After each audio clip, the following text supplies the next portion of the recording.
Many that are investing for retirement, saving for retirement, or already retired are wondering, is the bear market ending soon? We're going to explore this topic and more, so stay tuned for the full episode. Welcome back. This is Richard with Wisdom Investor. We've got some good information for you today. On this channel here, we talk about when to retire, how much money you need to retire, investing for retirement, Social Security, and much more. So we're going to look at this topic here. Is the bear market about over? Many of you are wondering. I'm wondering myself. We're also going to look at earnings announcements. We have 1/3 of the S&P 500 companies announcing earnings this week. It's going to be big. Also, the Fed is announcing their latest interest rate increase. We're going to take a look at that and much more.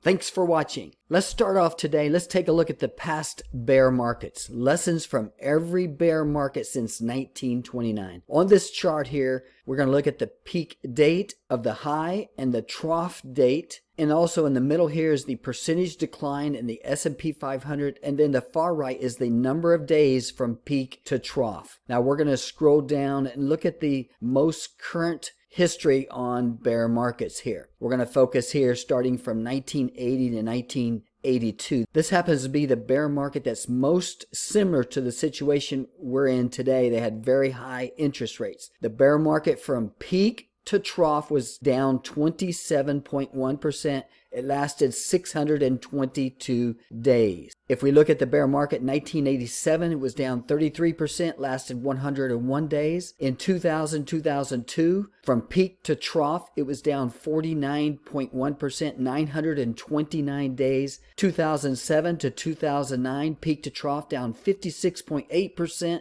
and that was 517 days. And 2020, the pandemic was down 33.9%, and that lasted only 33 days. If we look at the median loss for the S&P 500 back to 1929 in bear markets from peak to trough, it was 33.5%, and it lasted 240 days. If we look at these 5 different periods here that we've pointed out here, the most recent history, it comes out to about 400 days from peak to trough, and the average downturn for the S&P 500 is down about 40%. Here's a headline from MarketWatch. You'll know the bear market is nearing an end when anxious investors push the panic button. Goes on to say here, U.S. stocks haven't seen the extreme investor capitulation that's typical of market bottoms. So even though the S&P 500 has been down 20%, the NASDAQ's been down about 30%, we haven't seen that panic selling yet.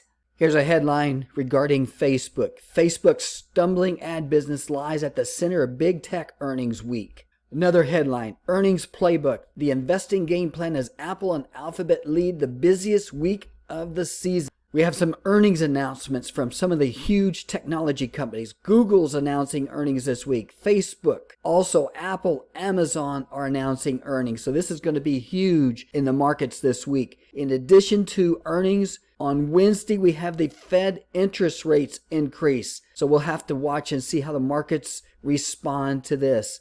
On Friday, we have the PCE inflation index. This is one of the favorite indicators that the Fed uses to determine whether they should raise interest rates or not. We're looking at a chart of Apple Computer. This chart is a weekly chart, goes back 2 years. Now, right now, Apple's down about 13% from the highs. This is going to be big on the earnings from Apple. Apple pretty much moves the market. It's America's favorite stock. The technology stocks have taken the brunt of the selling this year. Now, right now, the NASDAQ QQQ is down close to 30% for the year. Now, one thing that could help some of the inflation numbers is the fact that oil is off of its highs. It's dropped below $100 per barrel. So this could be good news from the inflation front. We're looking at a commodity index. We can also see that the price of various commodities like corn, wheat, soybeans, and others are also moving down. So this could affect the cost of food. Now back to the bear market.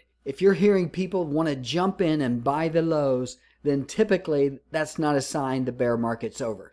You want to see a capitulation. You want to see people saying, man, I want to get out of the markets. I don't want to be an investor any longer. When that happens, you'll know the bear market is over. Also, this important data that's coming out this week may determine how the market moves up or down in the next few days or weeks. So I want to thank you for watching. If you have any comments, leave your comments. Stay tuned for our next episode.